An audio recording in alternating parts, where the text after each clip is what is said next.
अरे प्रभु को गिन गिन के गालियां देता था शिशुपाल। ये जब शिशुपाल प्रकट हुआ तो बुआ का ही लड़का था, 4 भुजाएं थी। तो इसके जन्म उत्सव के समय फिर श्री कृष्ण बलराम जी भी गए हुए थे। तो आचार्य ने जन्म कुंडली उस समय बाची कि महावीर होगा, ऐसा ऐसा सब वर्णन करते रहे और कहा ये उन्हीं के हाथ से मारा जाएगा जिसकी गोद में डालने पर इसकी 2 भुजाएं हट जाएंगी। तो वहां जितने आए हुए थे रिश्ते नातेदार, समाज के श्रेष्ठ श्रेष्ठ जन, सबकी गोद में शिशुपाल को, और जे भी भगवान श्री कृष्ण की गोद में डाले 2 भुजाएं गिर गई।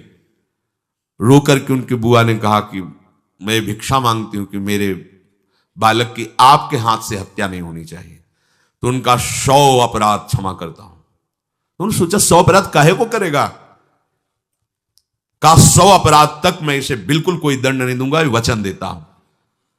ये जब से तोतली वाली बोलना शुरू किया तब से भगवान को गालियां देना शुरू किया था। इसका स्वभाव ही ये वैर, पूरा ऐसा वैर, भगवान को गालियां देता। जिस समय सब धर्मात्माओं राजाओं की सभा भरी हुई थी और भगवान श्री कृष्ण की अग्र पूजा हुई, सब तो सह गए, शिशुपाल खड़ा हो गया और ऐसे कट वचन बोले, महाभारत में लिखा, हमने स्वाध्याय में पढ़ा था, ऐसे कट वचन बोले कि कोई भी नाराज हो जाएगा उससे। तो पहले भीमसेन खड़े हुए और कहा कि अपने बड़ों का सम्मान करना सीख, चूंकि भाई ही लगता है, जैसे कुंती बुआ ऐसे भगवान की वो बुआ का दूसरा है, ये लड़का है, सम्मान करना सीख, अगर तू ऐसे ही बोलता रहा तो यही मैं तेरा गला काट दूंगा। ऐसे कहा बैठ जा ब्रकोदर, बहुत खाने वाला, तू क्या मेरे से लड़ेगा। भगवान ने भी इशारा कर दिया। जब देखा कि ये बोलता ही चला, भीष्म जी खड़े हुए और भीष्म जी ने कहा मैं श्री कृष्ण के चरण आसक्ति चित्त वाला हूं, अगर अब एक भी शब्द यहां बोला इसने तो मैं किसी की नहीं सुनूंगा, इसको नष्ट कर दूंगा। और दोनों सभाओं के सर पर पैर रखता हूं, जो श्री कृष्ण का विरोध करे उसके लिए मैं पर्याप्त हूं। भगवान ने कहा चुप रहो, शांत रहो, सबको बैठा ला। वो गिनती शुरू किए थे, 98, 99। कहा शिशुपाल सावधान, जो तुम्हारी माता को वचन दिया था बस एक शब्द रह गया है, आगे मुझे दोषी कोई ना ठहराए। 100 तक क्षमा करने की बात कही थी, जे ही, वो तो रुकने वाला थोड़ी था, जे ही आगे बोला सुदर्शन जी के द्वारा उसका वो परम उद्धार हुआ जो बड़े बड़े ऋषि मुनियों के लिए बड़ा दुर्लभ पद कहा गया है। गोपीजनों ने सौंदर्य माधुर्य निधि भगवान को अपना कांत माना, प्रीतम माना। एक ही वृत्ति, कितनी गजब की वृत्ति गोपीजनों की है कि सब कार्य करते हुए कृष्णाकार वृत्ति है। बेचने दही जा रहे हैं, बोल रहे कोई कृष्ण ले ले, दामोदर ले ले, माधव ले ले, कैसी वृत्ति है, देखो कैसी उच्च कोटि की अवस्था है। किसी भी भाव से हमारे प्रभु से जुड़ जाए तो इच्छा द्वेष दोनों से वो मुक्त हो जाए। और जब तक ये ठीक है ये बेठीक है, इस तरह के द्वंद्व तुम्हारे हृदय में बने रहेंगे, तब तक मूढ़ता रहेगी और उससे पतन होता रहेगा। संसार का संबंध दृढ़ होता है इच्छा से, बहुत सुंदर बात है। संसार का संबंध दृढ़ होता ही है इच्छा से, इच्छा खत्म, संसार का संबंध खत्म। कितनी बढ़िया बात है। पर हम भागे घूम रहे हैं इच्छाओं की पूर्ति के लिए। जब एक बता दिया कि समुद्र है भगवान, जो चाहिए इन्हीं से क्यों नहीं, पर इनसे मिलने के लिए भी तुम्हें शराब छोड़ना पड़ेगा, तुम्हें मांस छोड़ना पड़ेगा, व्यभिचार छोड़ना पड़ेगा, गंदे चिंतन छोड़ने पड़ेंगे। वो राजी नहीं हो तो करो पाप और चाहो सुख, ऐसा कैसे हो सकता है। यही है जीव की परेशानी, यही है। वो ये चाहते हैं कि हे संत महात्मा, हे भगवंत, हमको छूट दो, हम खूब गंदे आचरण करें और आप हमसे सेव संतरा रुपया पैसा ले लो और आप ऐसा आशीर्वाद दो कि हमारी उन्नति होती रहे, दुख न मिले, हमें सुख ही मिलता है। कभी स्वप्न में भी नहीं हो सकता। तब लग कुशल न जीव कहूं सपने हूं मन विश्राम, जब लग भजत न राम कहूं शोक धाम तज काम। ये दुखों का खजाना काम अर्थात इच्छा, इसका त्याग करके भगवान की शरण में होकर जब तक नाम जप नहीं करोगे, स्वप्न में भी तुम्हें विश्राम नहीं मिलेगा। और नाम जप एक गंदे आचरण करने वालों के हृदय में नहीं हो सकता। नाम परम पवित्र है। ये तभी होगा जब आपका खान पान सात्विक हो, आपका वातावरण सात्विक हो, आपका बोलना उठना बैठना सब सात्विक हो, तब नाम भगवान कृपा करेंगे आपकी जिह्वा। फिर कौन सी इच्छा रह जाएगी, कौन सी इच्छा रह जाएगी। अरे आप विश्वास कीजिए, ये जितनी इच्छाएं हैं सब स्वाप्निक हैं। जब आप सच्चा विवेक धारण करेंगे तो आपसे पूछा भी जाएगा कि जबरदस्ती केवट से कह रहे ले लो, वो कह रहे आप कछुनाथ न चाहिए मोरे, नहीं चाहिए। प्रहलाद जी कह रहे वरदान मांगो, हमारी आज्ञा का पालन करो, तो कह रहे हां आपकी आज्ञा का पालन करता हूं, हे नाथ मुझे यही वरदान दीजिए कि आपसे भी कोई इच्छा न रहे। ये वरदान मांगा कि आपसे भी कोई इच्छा। आप सोचो क्या है ऐसा भागवती रस कि जिसको वो मिला तो भगवान से भी कह देते। और भक्त तो बड़े विचित्र विचित्र है, वो भगवान से कहते तुम्हारी इच्छा क्या है प्यारे, बोलो हम पूर्ण करते हैं। तुम्हारी इच्छा क्या है, हमारी तो कोई इच्छा ही नहीं, आप बोलो आपकी इच्छा क्या है, आप क्या चाहते हो, मैं कैसे आपको रिझाऊं। ये जब कामना को लेकर के मनोवृत्ति का प्रवाह संसार की तरफ होता है, तब ये कामना ही हमें राग द्वेष में बांध देती है। जो महापुरुषों ने उपासना करके शास्त्र स्वाध्याय करके अनुभव किया है, उसे ध्यान से सुनो।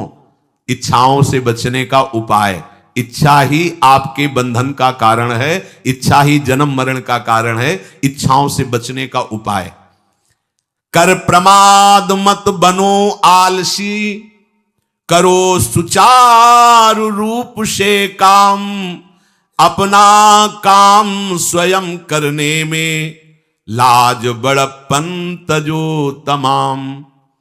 पहली बात, शरीरधारी को किसी दूसरे शरीर से अपने शरीर की सेवा तब तक नहीं लेनी चाहिए जब तक बीमार ना हो जाए, असमर्थ ना हो जाए, चाहे गृहस्थ में हो चाहे विरक्त में हो। ध्यान दीजिए, आप चाहे आपकी पत्नी हो, पुत्र हो, परिवार हो, आप उनके सेवक हैं, क्योंकि वो सब प्रभु के जन हैं। इस भावना से रहोगे कभी नाराज नहीं होगे, कभी गुस्सा नहीं आएगा, कभी झगड़ा नहीं होगा। अगर आप अपने को यह माने कि प्रभु मेरे इस रूप में आए हुए हैं, मुझे अपने कर्तव्य का पालन करना है, तो कहीं झगड़ा नहीं हो सकता। तुम जो कर रहे हो तुम्हारा कर्तव्य, हमारा कर्तव्य है कि हम पति पुत्र परिवार आदि जो भी है ये हमारे भगवान का स्वरूप है। मैं आप समझो वही भगवत साक्षात्कार, पर ऐसा कौन मानता है। अच्छा, साधु वेश में ये जरूर सावधानी रखनी चाहिए, ध्यान देकर सुनिए। जब तक आपका शरीर स्वस्थ है, आप किसी से किसी भी प्रकार की सेवा स्वीकार न करें। भिक्षान्न के सिवा कोई भी सेवा स्वीकार न करें। अपने शरीर की सेवा तब तक करें जब तक आपका शरीर असमर्थ नहीं हो जाता। असमर्थ हो गए तो फिर हरि ही करें आकर स्वयं, या किसी को भेज दें, उनके बस की बात है। देखो माधवदास बाबा की लंगोटी स्वयं श्री ठाकुर जी महाराज धो रहे हैं। तब तक हमने अपने बड़े संतों को देखा है, बिल्कुल किसी भी तरह की कोई सेवा नहीं स्वीकार करते। अपनी दिनचर्या अपने हाथ से, अपने शरीर की पूरी। आपको क्या हो गया है, आप भी वैसे ही चलो जैसे गुरुजन चले हैं, भिक्षान्न के सिवा। आप अपनी किसी भी तरह की सेवा किसी से मत करवाइए। आप देखो इच्छाओं का दमन होना शुरू हो जाएगा, यहीं से इच्छाओं का दमन शुरू हो जाता है। आप सच्ची मानिए, ये जो आप शरीर सुख की आकांक्षा से दूसरे से सुख लेने की इच्छा करते हैं, यही तुम्हारे बंधन का कारण है, यही तुम्हारी दुर्गति, यही तुम्हारी कमजोरी है। जब तक शरीर स्वस्थ रहे, किसी से किसी भी तरह की सेवा मत लो, और अधिक से अधिक सेवा करने का भाव रखो। सुधार, हमें सेवा करना है, सेवा लेना नहीं है। जब तक सेव्य का साक्षात्कार ना हो जाए या शरीर असमर्थ ना हो जाए, तब तक ये नियम दृढ़ रखना चाहिए। गुरुजनों को भी देखा, श्री जी की सेवा कर दो, रसोई के से बाहर शरीर सेवा में कभी भी नहीं। कभी धोखे से ऐसे वस्त्र आदि रह गए और महाराज जी अनुपस्थित, धो के जल्दी से फैला दिया तो भी डांट लगी, ऐसा क्यों किया, नहीं रखे थे महाराज जी हमने, ऐसा कर दिया। नहीं, जब तक हम कहें नहीं तब तक नहीं। आज भी सरकार अपने ही हाथ से श्री जी को भोग लगा के ही, सब हैं पर वो अपने ही हाथ से 2 रोटी भोग बना के। देखो बुजुर्ग संतों को, बड़े महापुरुषों को हमने देखा है, अपने शरीर, जब तक शरीर में सामर्थ्य है तब तक, ये महापुरुषों का आदेश है, अपना काम स्वयं करने में लाज बड़प्पन तजो तमाम। अपना काम करने के लिए आप किसी को भी आदेश मत करें, किसी की भी सेवा स्वीकार ना करें। हाँ, हमें भूख लगेगी तो रोटी मांग लेंगे जाकर के, क्या जरूरत है हमें किसी की सेवा स्वीकार करने की। मांगो, खाओ, खूब भजन करो, सत्संग करो, कम खर्चे वाला जीवन रखो। जरूरत क्या है? जो जरूरत है गली चलते दे देंगे भगवान, विश्वास करो, गली चलते दे देंगे। विरक्त गृहस्थ धर्म पूर्वक कमाओ, जितनी आवश्यकता है प्रभु दे देंगे। ऐसा कोई त्रिभुवन में नहीं जिसकी आवश्यकता की पूर्ति ना होती हो। अनावश्यक तुम्हारी मांगे जो हैं वही तुम्हें दुख दे रही हैं। आवश्यक व्यवस्था सबको भगवान दिए हुए हैं, अनावश्यक मांग के लिए तुम्हें फिर फंसना होगा। ये तुम्हारी अनावश्यक मांगे हैं, ये हो जाए वो हो जाए वो। जो आपको जीवन जीने के लिए जरूरी है, धर्म पालन के लिए जरूरी, वो बिना मांगे भगवान दे रहे हैं सबको। देख लो। हाँ, आप कि भाई हमको उस परिकर में रहना है, उस कोर्ट से रहना है, वो सब वीआईपी, तो हमको भी उस कोर्ट का, ये मांगे हैं तुम्हारी। तुम्हारा प्रारब्ध जितना है उतना तुम्हें मिलेगा, जो आवश्यक है वो तुम्हें मिलेगा। अनावश्यक मांगे करोगे फंसोगे, अधर्म में कूदना पड़ेगा तुम्हें। हाथ पैर सब साधन प्रभु ने दिए, दया कर तुम्हें समान, फिर क्यों उनसे काम न लेते, क्यों रखते हो झूठी शान। तुम्हारी सेवा के लिए तुम्हारे पास हाथ है, तुम्हारे चरण है, तुम्हें बुद्धि दी है, दूसरे से क्यों सेवा स्वीकार करते हो? प्रभु ने दया करके उद्धार के लिए तुम्हारे पास पूरी सामग्री दे दी, उसका प्रयोग करो। तन मन दोनों का हित करता, निश्चय शारीरिक श्रम युक्त। देखो, ये है जिसने अपना परम मंगल ठाना है, वो शरीर को कभी प्रमाद में नहीं रखता, चाहे गृहस्थ हो चाहे विरक्त हो। ये आलस्य प्रमाद किसी के लिए भी ठीक नहीं है। नियत समय तक सो जाओ, इसके बाद खूब मेहनत करो, चाहे गृहस्थ हो चाहे विरक्त। विरक्त हो तो खूब नाम जप, वाणी पाठ, ब्रह्मचर्य से रहना, आसनों में बैठना, हाँ, सेवा करना, शारीरिक श्रम नहीं, खूब सेवा करो, धाम की सेवा करो, नालियां साफ करो, गलियां साफ करो, जो सेवाएं में इससे श्रम करो। ब्रह्मचर्य पचाने के लिए श्रम भी तो होना चाहिए। श्री जी की प्राप्ति के लिए मन वचन कर्म से श्री जी के चरणों का आश्रय लेकर के जितना आप अन्न डालते हो उतना आप इसका प्रयोग करो शरीर का। इससे ममता मत रखो। खूब धाम, पुराने संतों को देखो, सोहनी पकड़े कहां कहां तक परिक्रमा में लगा। हमने देखा है एक हरिदासी महात्मा थे, पीछे पानी घाट की तरफ उनकी छोटी सी कुटिया, किलोमीटर तक ऐसे ही सोहनी लगा रहे। वृद्ध वृद्ध महात्मा सेवा करें। अपने लोग जवान महात्मा होकर, शरीर स्वस्थ होकर, बेइज्जती सम, अगर सोहनी पकड़ के खड़े हो जाओगे गली में तो आपको लगेगा अपनी बेइज्जती हो रही है। वाह, कितनी बड़ी इज्जत है हमारी। स्वामिनी के महल की वीथियों में सोहनी लगाने में तुम्हें बेइज्जती लग रही, और आचार्य चरण याचना कर रहे हैं। यत्किंक्रीश बहुशा खलुका कुवाणी नित्यम परस्य पुरुषस्य शिखंड मौले तस्या कदापि रसनिधेर वृषभानुजायास तत्केलि कुंज भवनांगण मार्जनीश्याम। लाडली जो ऐसी कृपा करो कि आपके वृंदावन धाम में कहीं सोहनी लगाने वाली, पोछा लगाने वाली मैं बन जाऊं। मांग रहे हैं। एक से कहा, भैया चाहे जितना बुरा प्रारब्ध हो, यहां जो भगत आते हैं उनके जूते साफ कर दिया करो, प्रारब्ध खत्म हो जाएगा। भाई आप समझो ये वो दवा है जो बेजोड़ है, इसे कोई काट नहीं सकता। अच्छा, अगर ऐसे ना समझो तो हम आपको समझा रहे हैं। गुरुद्वारे में चले जाओ, चाहे जितना बड़ा अधिकारी हो, सबसे पहली जोरी सेवा यही होती है, पादुका की सेवा करो। समझे में नहीं आ रहा तुम्हें? अरे जिसे हम हंसते हंसते कह रहे हैं वही तुम्हारे बंधन काटने का कारण बन जाए यदि मान लो बात। पर वो हम जूता साफ करेंगे नहीं। मन से हम कितने गंदे हैं ये हम नहीं देख पा रहे हैं। वो तो बाहर वृंदावन की रज उनमें पादुका में लगी, छोटी मोटी बात नहीं है। पादुका जो रखी है ये बंधनी है, आप इनको ऐसे साधारण जूते मत समझ लो। ये रज में चलते। एक दिन एक ब्रजवासिनी माई रोटी रखे, उसके ऊपर पादुका रखे, एक हाथ में लाला लिए और एक हाथ में जल का ऐसे लिए जा रहे। उनका अभ्यास ऐसा। अब पादुका पहन के चलने में परेशानी होती थी।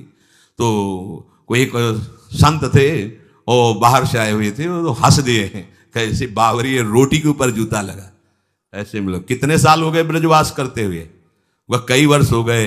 अरे वो जूती नहीं है जो साधारण जूती है, वृंदावन बरसाने की रज लगी हुई, इसमें ये रज लगी हुई है। तुझे रज नहीं दिखाई दे रही, जूती दिखाई दे। क्या ब्रजवास कर रहा है? डांट के चल दी। ये समझो, हम कहें कि जूती साफ करो तो हम जूती साफ करेंगे। और ये है कौन सी जूती साफ में? क्या रज है? वृंदावन बरसाने सब जगह घूमते रहते हैं ये महाभागवत जन। अगर इनकी ये गृहस्थ विरक्त मत देखो, सब लाडली जी के लाडले हैं जो यहाँ आए हुए हैं। अगर हम उनकी पादुका साफ करेंगे तो हमारा हृदय साफ हो जाएगा। पर कोई मानता कहाँ है? अपनी सेवा स्वयं करो और दूसरे की सेवा मिल जाए तो जैसे लोभी आदमी के सामने धन फेंक दे तो कैसे भागता है, ऐसे आपको होड़ लगनी चाहिए कि ये आदमी इतना न कर पाए जितना हम सेवा करें। परमार्थ में शरीर पोषण नहीं, परमार्थ में शरीर की धज्जियां उड़ानी है, अहंकार की, देहाभिमान की। राखे अपने को सदा भगवत सुमिरन लीन, सुने न जग के दोष गुण, करे न चित्त मलिन। सदैव अपने को ये देखता रहे कि प्रभु का सुमिरन चल रहा है कि नहीं अंदर। ये बहुत बड़े काहे की परेशानी, हम तो यही समझ नहीं पा रहे कि इतनी झंझटें लेकर कैसे घूम रहे लोग। अगर हृदय में राधा राधा चल रहा है, आप व्यापार कर रहे हो, नौकरी कर रहे हो, गृहस्थ हो, विरक्त हो, जो भी, अब आपको चिंता क्या होनी चाहिए? देखो ना, थोड़े दिन ऐसे चल के देखो, हर कार्य बहुत अच्छा होता है जब भगवत सुमिरन पूर्वक आप एकाग्रता पूर्वक कार्य करेंगे। हर कार्य में आपको आनंद आएगा। पर वो तो शरीर पोषी, जैसे आग जलने में फफोला पड़ जाता है ना, उसको बहुत संभाल के रखते हैं, ऐसे देहाभिमानी साधक भी होते हैं। कोई कोई इतना शरीर को सजा के, इतना संभाल के कि लगता है यही भगवत प्राप्ति है इनकी, कि इनके शरीर बिल्कुल ऐसे नहीं। नहीं, संतों ने देखो ना कैसे अपने शरीर के राग का त्याग किया है, गुरुजनों की आज्ञा में तत्पर होकर धज्जियां उड़ा दी देहाभिमान की, तब उनको परम पद प्राप्त हुआ है। अपने शरीर का राग रखने वाला परमार्थ में कैसे चल सकता है? कब तक फंसे रहोगे विषयासक्ति वासना में हो दीन? अरे कब तक मन में भरे रखोगे दुर्विचार दुर्भाव मलिन? जिन भोगों के लिए हो रहे तुम लालायित सुखमय जान, यही घोर दुख उपजाएंगे, बढ़ जाएगा अज्ञान। इसलिए छोड़ो सब आशा ममता, आसक्ति कामना मद अभिमान, एकमात्र शरणागत होकर भजो निरंतर राधे श्याम। प्रभु की आसक्ति हृदय में धारण करो। यही समझ में नहीं आता। चले हो राग त्यागने के लिए, पोषण कर रहे हो शरीर राग का, कैसे बात बने? चलो कोई विषय संसारी है तो लगता है अभी बेचारा है। आप लोग बेचारों की लाइन में थोड़ी हो, आप लोग बेचारों की लाइन में नहीं हो। आप जितने भी, चाहे गृहस्थ हो चाहे विरक्त हो, धाम आ गए हो, दीक्षा ले ली है, शास्त्र स्वाध्याय करते हो, सत्संग, आप बेचारे हो, आप भगवत पार्षद हो। पर आप अपने स्वरूप को समझो, ये अंदर की बातें सुधारो। आगे कह रहे हैं कि सुने न जग के दोष गुण, करे न चित्त मलिन। अपने भगवत चिंतन में मगन रहो। कोई तुम्हें यदि किसी की निंदा आदि सुनाने लगे तो उसे मत सुनो। पूछे कछु कछुए कहे, को आए के पास, सुन ले कछु बोले नहीं, सब ते रहे उदास। पर निंदा पर दोष के, कथन सुनन में लोग, जो आनंद अनुभव करें तो लहे नरक के भोग। तुम्हारे पास आकर कोई तुम्हें दूसरे की निंदा सुना रहा है, और अगर तुम्हें हर्ष हो रहा है, कैसी बात, कोई नामदाता सदगुरु की निंदा करे, तुम सुन लिए, कैसे तुम्हारे इस पाप का प्रायश्चित होगा? सुनने और कहने वाले दोनों को एक ही दंड मिलता है बराबर। तुम अपने गुरुदेव की निंदा सुन ली, तुम अपने आराध्य देव की अवहेलना की बात सुन ली। उपासना नहीं है, कहीं देहाभिमान है कि हम तो गुरु से श्रेष्ठ है ना, गुरु जी की निंदा होती हमारी वंदना हो रही, परिणाम में लड्डू मिलेगा, खा लेना, परिणाम पक्का। पर निंदा के कीते आवत नहीं कछु हाथ, मूरख पर्वत पाप को ले चल अपने साथ। वैष्णव निंदा, भक्त निंदा, गुरु निंदा, ये तो बहुत ही भयानक है। भक्तन निंदा अति बुरी भूल करे जिन कोय, किए सुकृत बहु जन्म के क्षण में डारे खोए। कह रहे जो दूसरे की निंदा सुनने में आनंद का अनुभव करता है उसको भोग मिलेगा। काहे का? बोले नरक का भोग मिलेगा। इसलिए जो तुम्हें ऐसी बातें सुनाने के लिए उत्साहित हो उनसे उदासीन रहो, अर्थात उनसे कोई परिचय नहीं, कोई अपनापन नहीं। हाथ जोड़कर कह दे कि आज तो आप कृपा करके आ गए हो, आगे कृपा करके कभी मत आना। नहीं, आज हम आपका स्वागत नहीं कर रहे, आगे स्वागत करेंगे तो आप सह नहीं पाओगे, इसलिए आप कृपा करके आगे मत आना। हम आपके पास गए नहीं, आप आकर हमारे गुरु की, हमारे इष्ट की अवहेलना की बात करोगे तो आज क्षमा करते हैं, चले जाइए, दोबारा मत आना। चाहे कोई भी हो, तुम्हारी निष्ठा में इतनी ताकत है वो झुक जाएगा, उसकी सामर्थ्य नहीं कि वो आगे आ जाए। अगर हमारे कोई इष्ट की, आचार्य की या किसी भी नाम जापक की कोई निंदा करता है, हम सुनते हैं और उससे सुख मानते हैं, तो कह रहे हैं उसको नरक का भोग मिलेगा। नहीं, हमें जिस मार्ग में चलना है, हमें अपने आराध्य देव की प्रति प्रीति प्राप्त करनी है। और प्रीति प्राप्त होती, कोई भी रामकृष्ण हरि शिव बोले, सबके चरणों में हमारा नमन है, सबकी चरण धूले हमारे माथे पे। निंदा करना, अरे सब जगह भगवान, ये बात देखने के लिए तो हम चले, हम निंदा स्तुति। अगर कोई हमारा मित्र बनता है, हमारा निज जन बनता है, और हमको हरि गुरु इष्ट आदि की किसी भी तरह की कोई निंदा, हमें बिल्कुल बर्दाश्त नहीं करना चाहिए और दूरी बना लेनी चाहिए। कभी उससे संभाषण नहीं करना चाहिए। कहे न अपनी बात कछु, सुने न पर की बात, एक निष्ठ प्रभु में रहे, बसो सदा दिन रात। अपने हृदय की भक्ति की बात सहसा किसी से ना कहे और ना किसी की बात सुने, क्योंकि हमें अपनी आचार्य निष्ठा, गुरु निष्ठा से चलना है। आप अपनी निष्ठा से चल रहे हो, हमारे काम की है नहीं, क्योंकि अब हम बदलने वाले हैं नहीं। तो तुम्हारी निष्ठा से हमें कोई परिवर्तन होने वाला नहीं। और हम अपनी निष्ठा की बात तुमसे इसलिए नहीं कहेंगे कि वो तो इष्ट मिले और मन मिले, मिले भजन रस रीति, तब वो बात कहनी चाहिए, सहसा किसी से नहीं। तो क्या करे, एक निष्ठ होकर अपने आराध्य देव में दिन रात लगा रहे। ये बहुत जगह जाना, बहुत लोगों से व्यवहार करना, ये सब भजन में बाधक बात है। समिट जाओ, अपनी लाडली लाल को दुलार करो, नाम जप करो, धाम वास करो, बहुत जो है, हाँ दर्शन कर आओ। नहीं, एकांत वास करो, प्रभु खुद आके दर्शन दे देंगे, मान लो विश्वास। अगर आपका भजन ठीक चल रहा है, सही मार्ग चल रहे हो, तो दर्शन वाली बात ही हट जाएगी, क्योंकि फिर वो समा जाते हैं, हृदय में समा जाते हैं, नेत्रों में समा जाते हैं, मन में समा जाते हैं। आनंद की उमगन में कभी गए, आंख लड़ा ली प्रभु से, नहीं तो आंखों में ही बसे रहते। पी मूर्ति नयनन बसे, ते ही रस रहाए समाए। राग रोष दुख दोष में जग सो रहे सचेत, काहू सो न करे कबो वैर भाव अरुहेत। कोई इच्छा न रखो तो तुम्हें कभी क्रोध नहीं आएगा। इच्छा राग ही द्वेष को उत्पन्न करती है। इन दोनों से सचेत रहो, ना किसी से तुम्हारा द्वेष होने पावे न राग।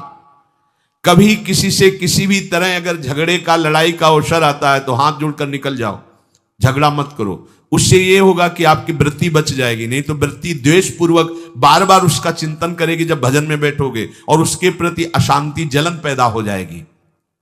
सब सो न्यारो हो ही रहे, पर खारो हु नहीं होए, सबकी सब कुछ सहे नीति, वो प्रभु को प्यारो होए। समझो बात, सबसे अलग रहो, किसी से अपना मन मत मिलाओ, केवल मन नाम से मिलाओ, प्रभु से मिलाओ, गुरुवाणी से मिलाओ। पर किसी का अपमान मत करो, किसी के लिए ऐसा कड़ुआ वचन मत बोलो कि उसके हृदय मंदिर में बैठे भगवान है, उसका हृदय दुखी हो जाए। सबकी सब कुछ सह लेता है जो कोई, वही प्रभु का प्यारा होता है। करे न जग चर्चा कबों, रहे सदा चुपचाप, रही इंकित निज भजय प्रभुता को सेवे आप। जो जगत की कभी भी चर्चा नहीं करता, मौन धारण करके केवल प्रभु के चिंतन में मगन रहता है, उसका भार प्रभु ले लेते हैं, उसकी सेवा आप स्वयं करते हैं। प्रभु किसी न किसी रूप में आके उनका भरण पोषण करते हैं। पै प्रभु के रस प्रेम की निर्मल गोपन बात, कहे न काहू सो कबो सहे सकल आघात।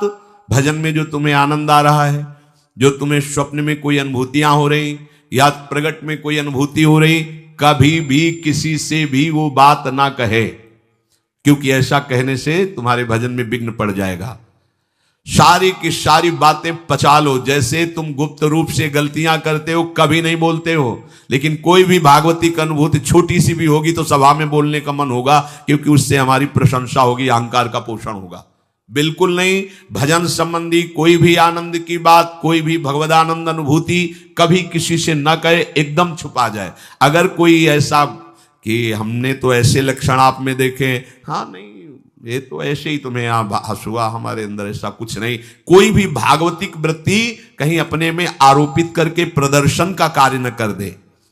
सह न सके पिय की तनिक निंदा, जो कहूं होए सहज त्याग सर्वस्व करी, डारे निज को खोए।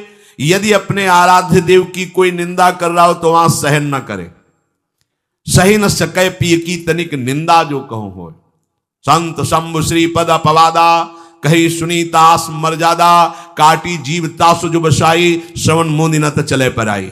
यदि हमारे कोई आराध्य देव गुरुदेव की निंदा कर रहा है, ताकत हो तो उसकी जबान बंद कर दे, नहीं तो कान में अंगुली डाले उठ के चल दे, दोबारा उसका कभी चेहरा न देखे। भरत जी ने माता कैकेयी से कहा कि आपने हमें निमित्त बनाकर 14 वर्ष का वनवास भगवान श्री राम को दिया, इसलिए आज के बाद में कभी तुम्हें मां नहीं कहूंगा, पापिनी कभी तेरा मुख नहीं देखूंगा। भरत जैसे भगवान के अवतार परम पवित्र माता कैकेयी के लिए ऐसे कट वचन बोले, आज के बाद कभी मां नहीं कहूंगा, है पापिनी तेरा कभी मुख नहीं देखूंगा। ये जो हमारे इष्ट की निंदा कर दे, हमारे गुरुदेव की निंदा कर दे, हम उसे आदर देंगे, हम उसको बात सुनने के लिए बैठा लेंगे। हाँ और बाओ हमें और गंदा करो।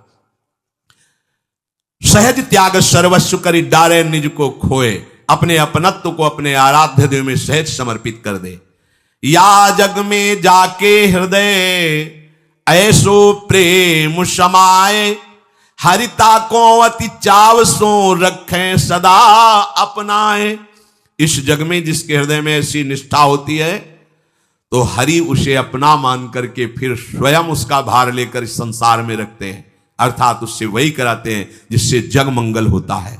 निर्मल या प्रभु प्रेम की महिमा कही न जाए, अति प्रेमी जो श्याम को हरि ही नित्य बसाए। दुख में संतत सुख लहे, सो आवे यही बाट, नाहित क्यों रचना करे, कपट नरक को ठाठ।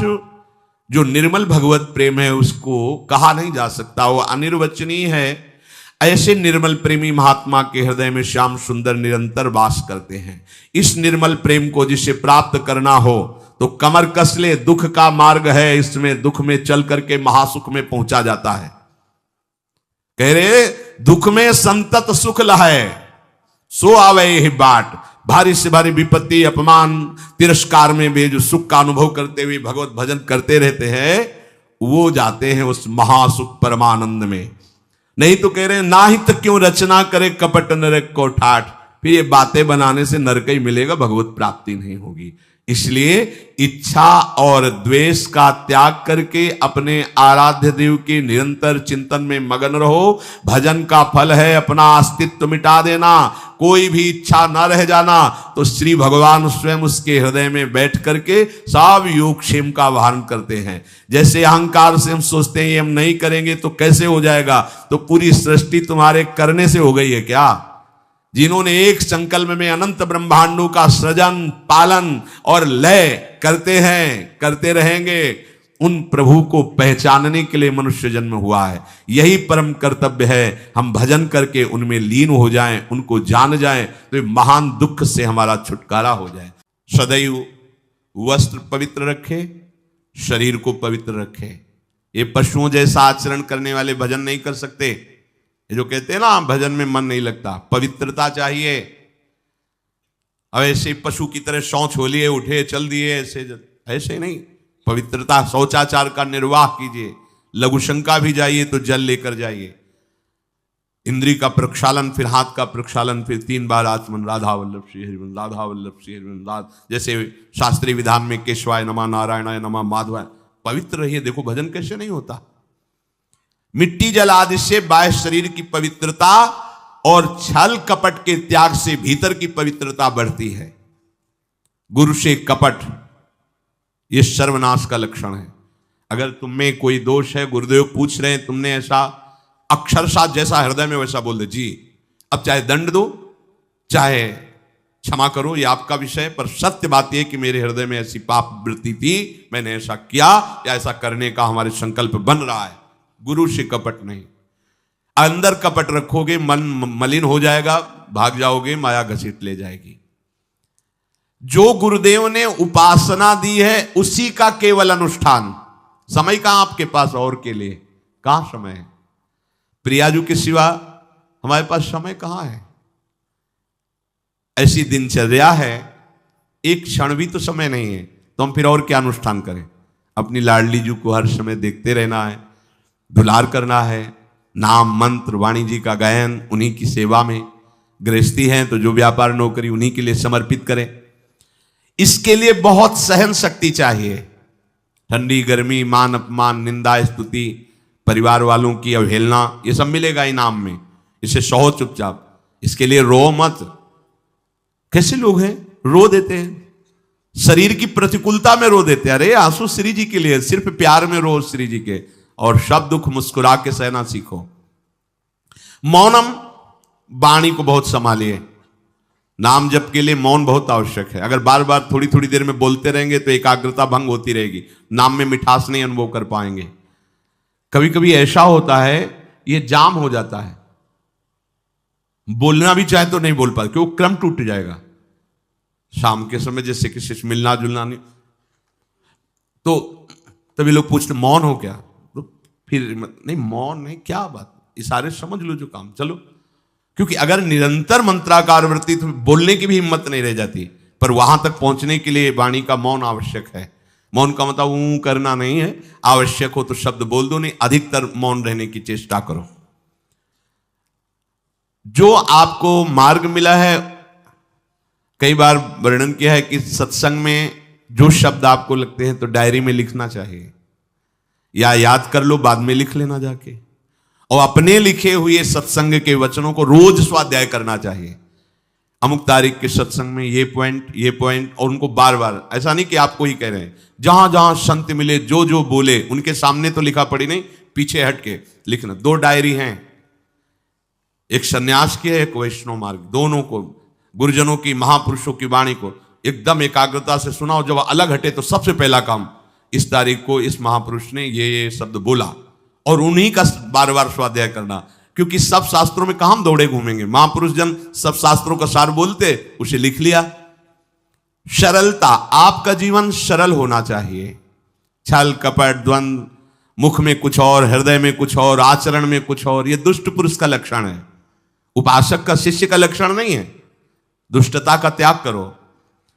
हृदय में कुछ और चल रहा है, वाणी से कुछ और बोल रहे हो, आचरण में कुछ और है, यह दुष्ट पुरुष का लक्षण है। साधु पुरुष का जो वाणी में वही, हृदय में वही, आचरण में है, तीनों की मिलान है, वही साधु है, वही उपासक है, वही भक्त है, जिसकी तीनों एक हो। वाणी से जो बोला वही हृदय में है, जो हृदय में वही आचरण में है। यहां वाणी से कुछ बोल रहे हैं, हृदय में कुछ चल रहा है, आचरण कुछ और बता रहे हैं, यह ठीक नहीं। सरलता का तात्पर्य है मन, वचन और कर्म, ये तीनों एक होने चाहिए। अहिंसा, वाणी से, शरीर से किसी को भी कष्ट ना पहुंचे, ऐसी अंदर धारणा रखो। वो अपने संकल्प विकल्प करके कष्ट भोगे, उसकी बात, हमारे द्वारा किसी को कष्ट ना पहुंचे, ये हमारी धारणा हो। सर्दी गर्मी, सुख दुख आदि, द्वंद्व हर्ष विषाद आदि जो है, इनको सहना सीखो। भगवान भी आदेश करते हैं, मात्रा स्पर्शास्तु कौन्तेय शीतोष्ण सुख दुखदा आगमा पायनो अनित्यास्तास्तितिक्षस्व भारत। जो इनको सह जाता है वही परम पदवी को प्राप्त होता है। थोड़ी सी गर्मी आहा, थोड़ी सी सर्दी आहा, पूरे जीवन गर्मी। पैर की त्वचा ऐसी हो गई थी कि बबूल का कांटा टूट जाता था, घुसता नहीं था। जीवन में कभी पादुका ही नहीं, तो चमड़ी इतनी मोटी हो गई थी पैरों की। सर्दी गर्मी जैसा आप इसको, आप देखो यहां आप कौन सा स्वेटर पहनते हैं, जीवन में कभी नहीं। सर्दी में क्या होता है, यहां ये त्वचा नहीं क्या, हमें तो लगता है काफी सुकोमल अन्य अंगों से यहां की त्वचा है, कपोल, नासिका, नेत्र आदि। यहां क्या पहनते हो सर्दी में, क्या बिगड़ जाता है, क्योंकि अभ्यास है, गर्भ के बाद निकलने के बाद यहां कुछ ढका ही नहीं, यहां कुछ नहीं ढका, तो पूरे जीवन ढकने की जरूरत नहीं। और अगर पूरे अंगों में ना ढका होता तो पूरे जीवन ढकने की जरूरत नहीं। जो जंगल में दिगंबर महापुरुष रहते थे गंगा के किनारे, कितने, तो उनको क्योंकि अभ्यास, और हमने अभ्यास किया कपड़े लत्ते का, तो अभ्यास, हमने अभ्यास किया एसी रूम का, अभ्यास किया गीजर से नहाने का, वो अभ्यास किया तीनों काल गंगा स्नान, वो अभ्यास, कुछ फर्क नहीं पड़ा इस जड़ शरीर में। इसको जैसे रखो। तो सहने का अभ्यास, यदि माया से मुक्त होना है तो सहने का अभ्यास रखो। ये जरा में ओह बहुत गर्मी, ये नहीं उपासक, गर्मी है ठीक है, शरीर का धर्म है, तो इंद्री में ताप लग रहा है, ठीक है, राधा राधा राधा। आप कहोगे प्रवचन करने से नहीं होता। कभी बिजली नहीं रखी इस दाम में, कटवा के रखे थे, बिल्कुल नहीं। जितनी देर होश रहा, आंख का हाथ से पंखा कर लिया, नहीं तो बस राधा राधा राधा, जो मिला मांग के खाया, कुछ आसन पे लेट। प्रवचन ही केवल नहीं रहे, अब तो जैसे जोई जोई प्यारो करे सोई मुई भावे। नहीं, जानबूझ करके अपने शरीर को अधीन नहीं करना चाहिए। सुविधाओं की अधीनता, तुम भोगता नहीं, सुविधाएं तुम्हें भोग रही हैं। जितना तुम सुविधा भोगी बन जाओगे उतना तुम कमजोर हो जाओगे। सीधे प्रकृति का वार सहो, तुम महात्मा सुदृढ़ बलवान हो जाओगे। तुम्हारे आगे समर्थ शब्द लग जाएगा। जो प्रकृति के और विकारों के वेगों को सीधे सहता है उसे महात्मा कहते हैं। समहात्मा सुदुर्लभा यम ही न व्यत्यन्ते पुरुषम पुरुषर्षभ सुख दुख समा। जिसका सुख दुख समान भाव, किसी भी वेग की व्यथा से हृदय व्याकुल नहीं होता, वो भगवान को प्राप्त करने का अधिकार प्राप्त कर लेता है। इसलिए सहनशीलता। सर्वत्रात्मनेश्वरान वीक्षाम कैवल्य मनिकेतताम विवक्त चीर वसनम संतोषम एन केनचित। ये ध्यान रखो कि तुम कभी प्रभु से अलग नहीं हो। सर्वत्र भगवान हैं तो यहां भी हैं, सब समय में हैं तो इस समय में भी हैं, सब में हैं तो हम में भी हैं, सबके हैं तो हमारे भी हैं। हम कभी भी प्रभु से विलग नहीं हूं। एकांत सेवन तुम्हारा स्वभाव बन जाना चाहिए, चाहे जो हो। थोड़े समय के लिए तो एकांत बैठो। एकांत मिला तो मोबाइल का संग कर लिया, एकांत मिला तो मित्र बना लिए, बैठ के प्रपंच वार्ता कर रहे हो। नहीं, अगर भगवत प्राप्ति करनी, माया मुक्त होना है तो एकांत एकांत ही होना चाहिए। भले 100 लोग हैं, हमारा किसी से कोई संबंध नहीं, और हम बैठे हैं अपने आराध्य देव के चिंतन में, हम एकांत हैं। और गुफा में बैठे हैं, शरीर एकांत है, मन से चिंतन संसार का हो रहा है, प्रपंच में है, एकांत में नहीं है। एकांत शब्द का अर्थ समझना चाहिए। हम एकांत को सीधे गुफा या कहीं एकांत ऐसे, एकांत का अर्थ है एक के सिवा दूसरा कोई नहीं, अर्थात एकमात्र भगवत चिंतन में डूबा हुआ उपासक। बाजार में बैठा हुआ भी एकांत है, सभा में बैठा हुआ एकांत है, और प्रपंच का चिंतन करने वाला बंद कमरे में भी प्रपंची है, गुफा में भी प्रपंची है। जहां आप रह रहे हो उसे ये मेरा घर है ऐसी भावना का त्याग कर दे। अनिकेत ये भगवान का दिया हुआ वास स्थान है। कुछ समय के लिए इसमें शरीर निर्वाह कर रहे हैं, ये भी छूटेगा और ये भी छूटेगा। जैसे स्टेशन में बैठा आदमी आराम से, पर वो बैठा इंतजार कर रहा है कि कब हमारी गाड़ी आवे और उस पर हम यात्रा करें। बस ऐसा ही कुछ स्टेशन जैसा विश्राम है। कब मृत्यु आवे और शरीर छूटे, हम प्रिया प्रीतम को प्राप्त हो। ये न मेरा था, न मेरा है, न मेरा रहेगा। ये न मेरा था, न मेरा है, न मेरा रहेगा। गृहस्थ हो तो पवित्र वस्त्र पहने, और त्यागी हो तो जैसे मिल जाए भगवत कृपा से वैसे वस्त्र पहने। प्रारब्ध के अनुसार तुम्हें जैसी व्यवस्था मिली उसमें संतोष करना सीखो, मांग मत रखो। प्रभु की प्राप्ति के लिए खास बात ध्यान रखनी है, अपनी उपासना में दृढ़ श्रद्धा रखो और सर्वश्रेष्ठ भाव रखो, पर दूसरे किसी की भी निंदा ना करो। अगर किसी की भी निंदा करोगे तो फिर माया तुम्हें मुक्त होने नहीं देगी। मन को, वाणी को, शरीर को संयम में रखो, अर्थात भगवत भजन, भगवत वार्ता और मौन। मन का संकल्प विकल्प रहित होना, विषयों का चिंतन न करना, प्रभु के रूप का, नाम का, धाम का, लीलाओं का चिंतन करना। शरीर का शास्त्र संयम से वर्ताव करना। अब माया मुक्त होते चले जाओगे। इनमें किसी में भी त्रुटि ना हो, सावधानी रखो। अपनी इंद्रियों को सावधान रखो, किसी के दोष न देखने पावे। कोई गलत चेष्टा देखेंगे तो ये भी गलत करने के लिए तैयार हो जाएंगी। हे राजन, श्रवणम कीर्तनम ध्यानम हरेरद्भुत कर्मणः जन्म कर्म गुणानां च तदर्थे अखिल चेष्टिता। श्री भगवान के बड़े अवतार हुए हैं, बड़ी अद्भुत अद्भुत लीलाएं हैं। प्रभु का प्रकट होना, लीला करना, दिव्य गुणों का वर्णन। यदि आप इनको गाएंगे लीलाओं को और श्रवण करेंगे तो मोह की बात क्या, महामोह का भंजन हो जाएगा। बड़ी सामर्थ्य भगवान के चरित्रों की, महिमा बड़ी है। अगर इनको आप सुनेंगे, बार बार सुनेंगे, तो आपको और कोई साधन करने नहीं पड़ेंगे, अपने आप सब साधन प्रकाशित हो जाएंगे। जहां कहीं कभी भी किसी का उद्धार की बात आई है तो वो भगवत चरित्र सुनने से ही आई है। शरणागति श्रवण से ही प्रारंभ होती है, भक्ति भी श्रवण से ही प्रारंभ होती है, पूर्णता भी श्रवण से ही होती है। श्रवण सुजस सुनी आयऊ, और श्रवणम कीर्तनम स्मरणम, पहला श्रवण। खूब भगवत चर्चा सुनने का स्वभाव बना लेना चाहिए। पर देखा जाता है कि 20 वर्ष भगवत चर्चा सुनने पर रंग नहीं आता, क्योंकि ये तो बना लिया स्वभाव कि जहां भी कथा हो रही सुन रहे, और बाद में निकले तो बख्शते वो किसी को नहीं, सबकी निंदा करते। बस किसी एक की प्रशंसा, एक की निंदा, तुम्हारा सारा का सारा सत्संग बेकार हो गया। अगर सत्संग को सुरक्षित रखना है तो ना किसी की स्तुति ना किसी की निंदा, जो सुना है उसको अपने जीवन में मनन करते हुए उतारे। प्रभु की लीलाओं का श्रवण और प्रभु के नाम का कीर्तन और प्रभु के रूप का ध्यान, ये तीन बातें बहुत जल्दी भगवत प्रेम प्रकट कर देती हैं। ये तीन बातें बहुत जल्दी भगवत प्रेम प्रकट कर देती हैं। प्रभु के अवतार लीला चरित्रों का खूब गायन करे, खूब श्रवण करे।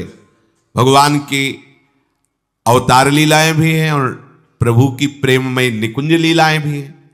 तो अगर आपका निकुंज लीला में प्रवेश नहीं है तो प्रथम सुने भागवत, भक्त मुख भगवद वाणी, भगवान के अवतारों का, भगवान की अवतार लीलाओं का श्रीमद् भागवत में खूब बढ़िया वर्णन है। पढ़ो, सुनो, क्या होगा इससे? मोह का नाश हो जाएगा। दूसरी बात, नाम कीर्तन, ये तो महान अमृत है। बिल्कुल विश्वास कर लो, नाम कीर्तन अमृत है। ताली बजा के, मंजीरा बजा के, ढोल बजा करके, नाच करके, जैसे बने, अकेले चार लोग जैसे बने, नाम संकीर्तनम यस्य सर्व पाप प्रणाशनम। देखो, भगवत चर्चा ने महामोह का नाश कर दिया और भगवान नाम कीर्तन ने सब पापों का नाश कर दिया।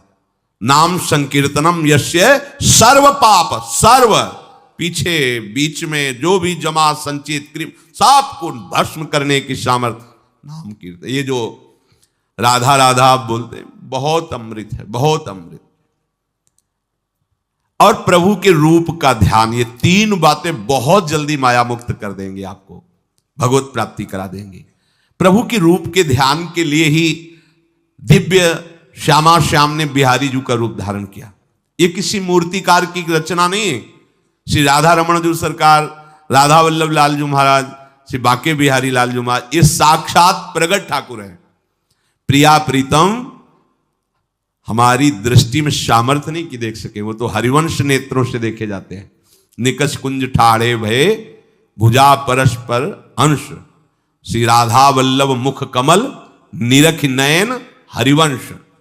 हरिवंश नेत्र प्रकट हो जाएंगे, आश्रित जन हो, चिंता की बात नहीं। पर ये जो रूप प्रकट है, इसके ध्यान में तो तुम्हें कोई श्रम नहीं करना। बिहारी जी महाराज, राधा वल्लभ जी महाराज, राधा रमण जी महाराज, भर नेत्र देखो और अपने नेत्र के कैमरा से खींच लो फोटो। अब आप फिर इधर देखो, उधर वैसे ही खड़े नजर आ रहे, वैसे मुस्कुराते हुए दिखाई दे हर समय। और ये आदेश कर रहे हैं हरिवंश महाप्रभु, सब सोहित निष्काम मति, श्री वृंदावन विश्राम, श्री राधा वल्लभ लाल को हृदय ध्यान, मुख नाम। राधा वल्लभ लाल का ध्यान करो और राधा वल्लभ श्री हरिवंश बोलो तो तुम्हारी मति निष्काम हो जाएगी, तुम्हें अखंड वृंदावन वास मिल जाएगा। प्यारे जी तुम्हें प्यारे लगने लगेंगे। ये तीन बातें आपको निश्चित भगवत प्राप्ति करा देंगे। इष्टम दत्तम तपोजप्तम व्रतम यच्चात्मनः प्रियम, दारान श्रुतान गृहान प्राणान यत् परस्मै निवेदनम। जो भी तुम्हारे द्वारा यज्ञ दान तप अथवा जप सदाचार, ये सब प्रभु को अर्पित कर दो, अविनाशी हो जाएगा। प्रभु को अर्पित कर दो जो भी तुम्हारे द्वारा होता है। हे प्रियालाल, आपकी प्रसन्नता के लिए। फिर दोबारा कह रहे हैं, स्त्री पुत्र घर जीवन और अपने प्राणों का मोह त्याग करके, प्राणों का मोह त्याग कर। यहां पूरा समाज वैसे ही सब बैठा है हृदय में, देखो, जिस मार्ग में चलना उसे समझो। अंदर से केवल प्रिया प्रीतम में ही हमारी अहमता ममता होनी चाहिए। प्रभु सच्चिदानंद श्री कृष्ण चंद्र जी को अपना प्राण प्रीतम मानने के लिए ये जितनी जगह आप अपनापन किए हैं समेटना पड़ेगा। सबकी ममता ताग बटोरी, मम पद मन ही बांध बरडोरी। लाडली लाल के लाडले तो कोई बिरले दिखाई देते हैं, प्रिया प्रीतम के जन तो कोई बिरले दिखाई देते हैं। नहीं धन बल, परिवार बल, बुद्धि बल, वही घसल करके चले जाते हैं। अरे यहां तप बल भी काम नहीं करता, और बल तो जाने दो। यहां हारे को हरे नाम, हार गए, गले पड़ गए। गले पड़ जाओ, बढ़िया, इसी जन्म में कल्याण हो जाएगा। गले पड़ जाने का मतलब, जैसे कोई गले पड़ रहा हो तो उसका मतलब समझते हो, मारो पीटो गाली दो भगाओ, नहीं भागे, वो गले पड़ गए। बोले आप क्या करें, गले ही पड़ गए, आप क्या करें। ऐसे पूज्य श्री स्वामी राम सुखदास जी महाराज कहते, श्री कृष्ण के गले पड़ जाओ भैया, इसी जन्म में तुम्हारा कल्याण हो। भगवान के गले पड़ जाओ। गले आप तो जैसे भी अब आपके हैं, अब तो हम खूब हल्ला मचा कहेंगे कि राधा वल्लभ लाल के हैं, तुम्हें अपनी इज्जत बचा लियो तो सुधार लो हमें, समझ गए। ये गले पड़ला, हाउ कहावत, लंबा तिलक लगाएंगे और जय राधा वल्लभ लाल की बोलेंगे। और आपके लायक तो हम हैं नहीं। अब आपको अपने लायक बनाना कि आपका दास कैसा होता है, तो आपको बनाने के लिए कोई मशीन की जरूरत नहीं, आप ऐसे बना दोगे, बना देना। अब आपके गले पड़ गए, आप ही हमारी इज्जत हो, आप ही हमारे जीवन हो। अपनी इज्जत संभालनी हो तो हमें संभाल लेना। वो संभाल लेते हैं। वो मच्छर को ब्रह्मा बना देते हैं, घोर पापी को ब्रह्म ऋषि बना देते हैं। उनके लिए कोई दुर्लभ बात नहीं। पर जब तक अहंकार है तब तक उनकी तरफ से ये प्रोसेस शुरू नहीं होता। जब हार गया और गले पड़ गए, फिर वो बड़े बड़े महात्माओं के द्वारा भी बंदनी हो जाते हैं। यदि इसी जन्म में भगवत प्राप्ति करनी है तो ये काम तो आपको बड़ी जल्दी कर लेना है। जहां जहां हमारी ममता है उसे प्रभु के चरणों में लगानी ही पड़ेगी। चूक करोगे, वही ममता की डोर मन को घसीट लेगी और अगले जन्म का विधान बना देगी। यदि आपको इसी जन्म में भगवत प्राप्ति करनी है तो सबकी ममता ताग बटोरी, मम पद मन ही बांध बरडोरी। एवं कृष्णात्मनाथेषु मनुष्येषु च सौहृदम परिचर्याम चोभयत्र महत्सु नृषु साधुषु। और ये सब सहजता पूर्वक तब हो जाएगा जब किसी संत महापुरुष का आश्रय ले लोगे। जिन संत महापुरुषों ने अपने समर्पण के प्रभाव से, भजन के प्रभाव से सच्चिदानंद भगवान श्री कृष्ण को अपनी आत्मा के रूप में साक्षात्कार कर लिया है, यदि उनसे प्रेम हो जाए, संतों से प्रेम होना संतों से बड़ा कठिन है। अभी कोई मुस्कुरा के तुमसे कह दे कि कई दिनों से हम तुम्हें देख रहे थे या देख रही थी, बस तुम्हारे मन को कोई निग्रह विग्रह करने की जरूरत नहीं, वो घसीट जाएगा। वो बड़े भाग्यशाली हैं जिन्होंने संतों से प्रेम किया। यहां कह रहे हैं ये जितनी बातें बताई गई, दया, तितिक्षा, मौन, मनोनिग्रह, इंद्रिय निग्रह, परिवार की ममता का त्याग, भगवान से अपनापन, भागवत धर्म का प्रादुर्भाव होना, ये एक साथ सब हो जाएंगे। केवल तुम्हें गुरु चरणों से प्रेम हो जाए, संत चरणों से प्रेम हो जाए, क्योंकि उन्होंने सच्चिदानंद स्वरूप भगवान कृष्ण को अपने प्रेम बल से अधीन कर लिया है।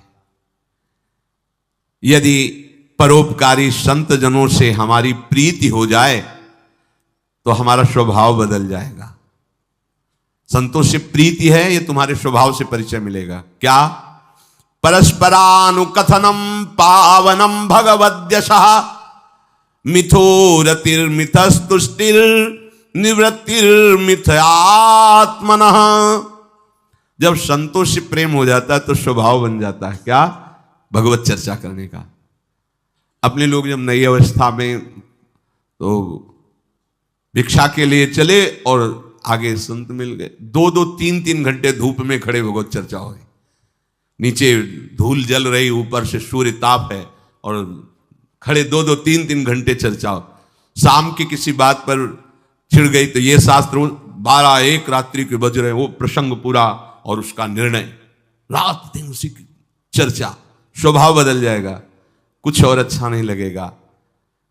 परस्परानुकथनम पावनम भगवद यशः, परम पवित्र करने वाले भगवान की बातें वो परस्पर करने लगते हैं।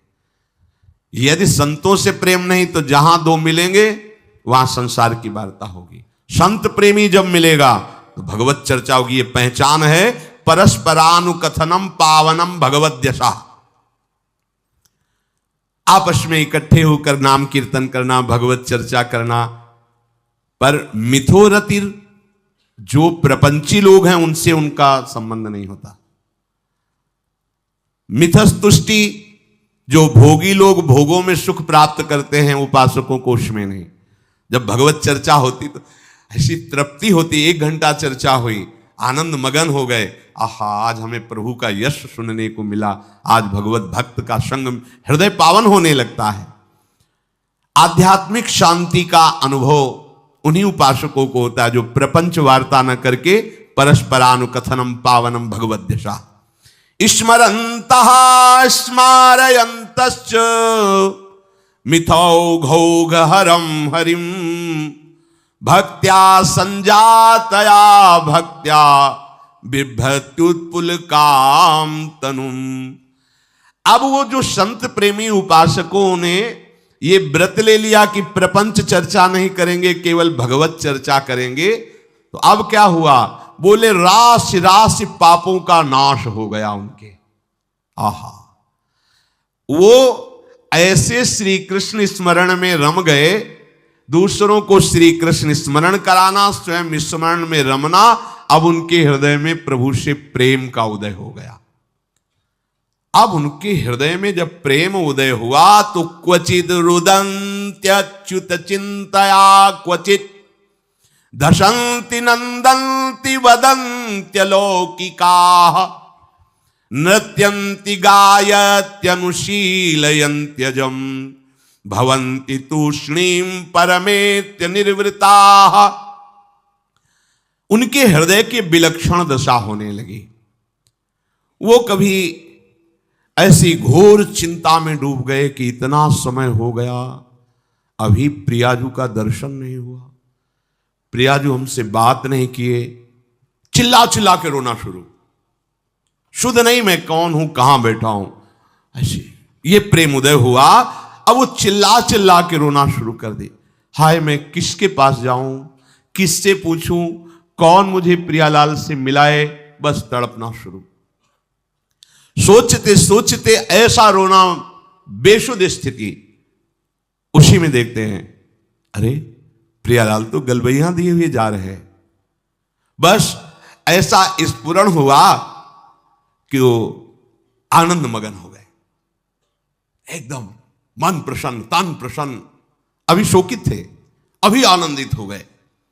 और वो इतने आनंद मगन हुए कि लोकातीत होकर बात करने लगे प्रियाजी से।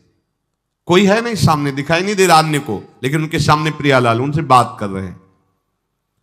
सुना सुना करके सुंदर सुंदर पदों का गायन कर रहे हैं, राग आलाप रहे हैं।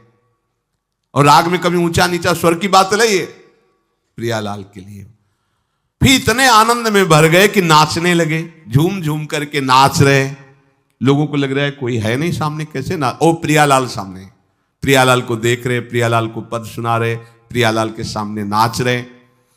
और कभी कभी अरे वो तो हमें छोड़कर चले गए, फिर चिल्लाकर रोने लगते हैं, खोजने लगते हैं।